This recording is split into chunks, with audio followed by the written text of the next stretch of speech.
Hello welcome back. അപ്പോൾ എണ്ണയിലൊന്നും മുക്കി പൊരിക്കാത്ത ഒരൈറ്റമായിട്ടാണ് ഇന്നും വന്നിട്ടുള്ളത്. അപ്പോൾ അതെങ്ങനെയാണെന്നുള്ളത് നോക്കാം. അപ്പോൾ അതിനായിട്ട് ഒരു പാനിലേക്ക് കുറച്ച് എണ്ണ ഒഴിച്ചു കൊടുത്തിട്ടുണ്ട്.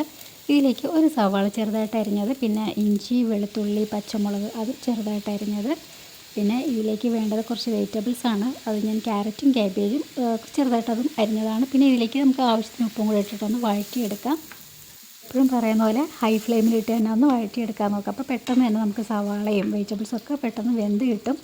പിന്നെ ഇതിലേക്ക് ഇങ്ങനെ കുറച്ച് മഞ്ഞൾപ്പൊടി, മുളക് പൊടി, പെരുംജീരകപ്പൊടി, കുരുമുളക് പൊടി, ഗരം മസാല അതും ഇതിലേക്ക് ഇട്ടിട്ട് ഇതിലൊരു പച്ച മണം മാറുന്ന വരെ നമുക്കൊന്ന് ഇളക്കി കൊടുക്കാം. ഇതിലേക്ക് ഞാൻ ഫ്രൈ ചെയ്ത ചിക്കനാണ് ഇട്ടിട്ടുള്ളത്. അപ്പോൾ അതിലേക്ക് മസാല പുരട്ടുന്ന സമയത്ത് മഞ്ഞൾപ്പൊടി, കുരുമുളക് പൊടി, മുളക് പൊടി, പെരുംജീരകപ്പൊടി, ഗരം മസാല, കുറച്ച് ഉപ്പ്, കുറച്ച് നാരങ്ങ നീരും കൂടെ ചേർത്തിട്ടൊന്ന് മസാല പുരട്ടിയിട്ട് പൊരിച്ചെടുത്താണ്. പിന്നെ ഇതിലേക്ക് കുറച്ച് ചെറുതായിട്ട് അരിഞ്ഞിട്ടുള്ള മല്ലിയിലും കൂടി ഇട്ടിട്ടൊന്ന് ഇളക്കിയെടുക്കാം. ഇനിയിപ്പോൾ ഇതാ ഫില്ലിങ്ങിൻ്റെ ഇതൊക്കെ കഴിഞ്ഞു. പിന്നെ നമുക്ക് മെയിനായിട്ടും വേണ്ടത് മയോണൈസാണ്. അപ്പം മയോണൈസ് ഒരു 2 ടേബിൾ സ്പൂണാണ് ഞാൻ ഇട്ട് കൊടുത്തിട്ടുള്ളത്. അപ്പോൾ മിക്സ് ചെയ്ത് നോക്കിയിട്ട് കുറവാണെങ്കിൽ കുറച്ചുകൂടെ നിങ്ങൾക്ക് ഇട്ട് കൊടുക്കാം. അപ്പോൾ കുറച്ച് ക്രീമി ആയിട്ട് നമ്മൾ കഴിക്കുന്ന സമയത്ത് വേണമെന്നുണ്ടെങ്കിൽ കൂടുതൽ ഇട്ട് കൊടുക്കാം, കുഴപ്പമൊന്നുമില്ല. പിന്നെ റോൾ ചെയ്തെടുക്കാനായിട്ട് ഞാൻ സമൂസ ഷീറ്റാണ് എടുത്തിട്ടുള്ളത്. അപ്പോൾ സമൂസ ഷീറ്റ് ഒന്നിനെ രണ്ടായിട്ട് ഞാൻ മടക്കിയിട്ട് കട്ട് ചെയ്തിട്ടാണ് എടുത്തിട്ടുള്ളത്.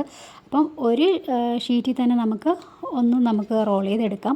ഇപ്പോൾ രണ്ടായിട്ട് എടുക്കുമ്പോഴത്തേക്കും ചെറുതായിട്ട് ഇരിക്കുമ്പോൾ കഴിക്കാനൊരു ടേസ്റ്റാണ്. അപ്പോൾ ഞാൻ ഇതുപോലെ ഒരു ഷീറ്റിനകത്ത് കുറച്ച് നമ്മൾ ഫില്ലിങ് വെച്ച് കൊടുത്തിട്ട് ഇനിയിപ്പോൾ ഇത് ഒന്ന് ഒട്ടിപ്പിടിച്ചിരിക്കാൻ വേണ്ടി നമ്മൾ മൈദയിൽ കുറച്ച് മൈദയും കുറച്ച് വെള്ളം കൂടെ ഒഴിച്ചിട്ടൊന്ന് മിക്സ് ചെയ്തിട്ട് അതൊന്ന് സ്പ്രെഡ് ചെയ്ത് കൊടുത്തതിന് ശേഷം നമുക്കൊന്ന് ഒട്ടിച്ച് കൊടുക്കാം. അപ്പോൾ ഒട്ടിയിരിക്കാൻ വേണ്ടിയാണ് നമ്മൾ മൈദയുടെ ഈ മിക്സ് ഒന്ന് തേച്ച് കൊടുക്കുന്നത്. ഇനിയിപ്പോൾ ഇതുപോലെ ഒന്നും കൂടെ ഒന്ന് ചെയ്ത് കാണിച്ചു തരാം.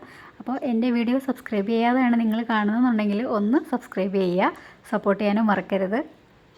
ഇത് നമുക്ക് വേറെ രീതിയിലും ചെയ്തെടുക്കാം. അപ്പോൾ സവാള വഴറ്റാതെ തന്നെ നമ്മൾ കോൾസിലുണ്ടാക്കുന്ന ആ ഒരു ടൈപ്പില്ലേ, സവാളയും വെജിറ്റബിൾസും ഒക്കെ ഇട്ടിട്ടുണ്ടാക്കുന്നത്, അങ്ങനെ ചെയ്തെടുക്കാം. അങ്ങനെ ചെയ്തിട്ട് ഇതുപോലെ നമ്മൾ സമൂസ ഷീറ്റിനകത്ത് ഒന്ന് ഫില്ല് ചെയ്ത് വെച്ചാലും മതി. പിന്നെ നിങ്ങൾ കട്ട് ചെയ്യണം സമയത്ത് കുറേ ഷീറ്റ് ഒരുമിച്ച് വെച്ചിട്ട് നിങ്ങൾ കട്ട് ചെയ്താൽ മതി, മടക്കിയിട്ട്. അപ്പം അത് ഓരോന്നായിട്ട് എടുത്ത് കട്ട് ചെയ്യണത് ഭയങ്കര മെനക്കെട്ട പണിയാണ്.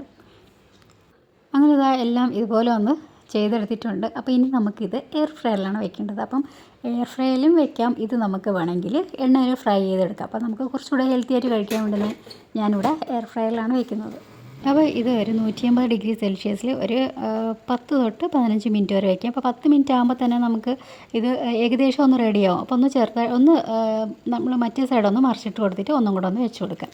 അപ്പോൾ മൊത്തം ഒരു 10 അല്ലെങ്കിൽ 15 മിനിറ്റ്.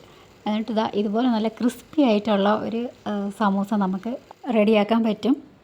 അപ്പോൾ ട്രൈ ചെയ്യാൻ മറക്കരുത്, നിങ്ങൾക്ക് ഉറപ്പായിട്ടും ഇത് ഇഷ്ടപ്പെടും.